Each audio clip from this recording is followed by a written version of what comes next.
రాజకీయ సినిమా రంగాలకు విడదీయరాని అనుబంధం ఉంది. మరీ ముఖ్యంగా దక్షిణాదిలో సినీ నటులు రాజకీయ నేతలుగా ఘన విజయాలు అందుకున్నారు.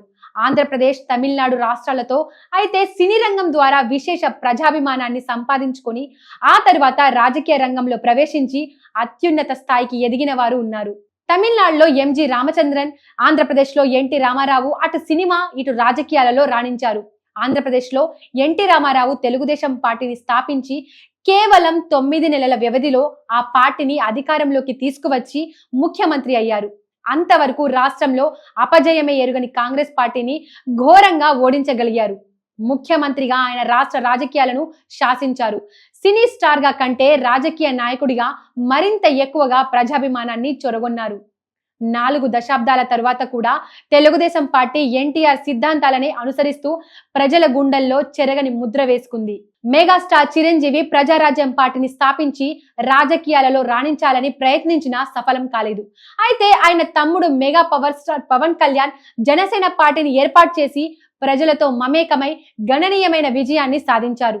ఇటీవలి ఎన్నికలలో జనసేన పార్టీ పోటీ చేసిన 21 అసెంబ్లీ స్థానాలు, 1 పార్లమెంటు స్థానంలో విజయం సాధించి దేశ రాజకీయంలోనే 100% ఫలితాన్ని సాధించిన ఏకైక పార్టీగా రికార్డు సృష్టించింది. తెలుగుదేశం, బీజేపీలతో పొత్తు పెట్టుకొని పోటీ చేసిన జనసేన పార్టీ ఇప్పుడు తెలుగుదేశం కూటమి ప్రభుత్వంలో భాగస్వామిగా ఉంది.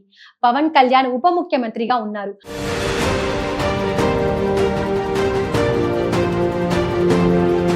అలాగే తమిళనాట అయితే ఎంజి రామచంద్రన్ ఏడీఎంకే, ఇప్పుడు ఆ పార్టీయే ఏఐఏడీఎంకే ఏర్పాటు చేసి రాష్ట్ర ముఖ్యమంత్రి అయ్యారు. ఆయన తర్వాత ఆయన వారసత్వాన్ని జయలలిత అందిపుచ్చుకొని ముఖ్యమంత్రి స్థాయికి ఎదిగారు. వీరే కాకుండా మక్కల్ నిధి మైమన్ పార్టీని ఏర్పాటు చేసి విజయకాంత్, ఇంకా భాగ్యరాజ్, శరత్ కుమార్లు కూడా రాజకీయ ప్రవేశం చేసినప్పటికీ ఎంజీఆర్, జయలలిత స్థాయిని అందుకోలేకపోయారు. వీరిలో విజయకాంత్ మాత్రమే తన ప్రభావాన్ని చాటుకోగలిగారు. అలాగే అశేష అభిమానుల బలం ఉన్న కమల్ హాసన్ రాజకీయాలలో ప్రవేశించినప్పటికీ రాణించలేకపోయారు. ఇక సూపర్ స్టార్ రజనీకాంత్ అయితే రాజకీయ ఆరంగేట్రం ప్రయత్నాలను మొదలుపెట్టి వెనకడుగు వేశారు. ఇప్పుడు తాజాగా తమిళ స్టార్ హీరో దళపతి విజయ్ తమిళన వెట్రి కళిగం పేరిట పార్టీ ఏర్పాటు చేసి రాజకీయ రంగ ప్రవేశం చేశారు. సినీ హీరోగా ఆయనకు ఉన్న ఫాలోయింగ్ కు తోడు ఆయన రాజకీయ ప్రవేశం చేసిన సమయాన్ని బట్టి పొలిటికల్ గా విజయ్ రాష్ట్రంలో తనదైన ముద్ర వేసే అవకాశాలే ఉన్నాయని విశ్లేషిస్తున్నారు. 2026 అసెంబ్లీ ఎన్నికలలో విజయం సాధించి ముఖ్యమంత్రి అయ్యే అవకాశాలు కూడా విజయ్ కు పుష్కలంగా ఉన్నాయని చెబుతున్నారు. ఇందుకు రాష్ట్రంలో ప్రస్తుతం ఉన్న పరిస్థితులే కారణమని చూపుతున్నారు. జయలలిత మరణం తరువాత ఏఐఏడీఎంకే బలహీనం కావడంతో ఎంకే స్టాలిన్ నేతృత్వంలోనే డిఎంకేకు సరైన ప్రత్యర్థి పార్టీ లేకుండా పోయింది.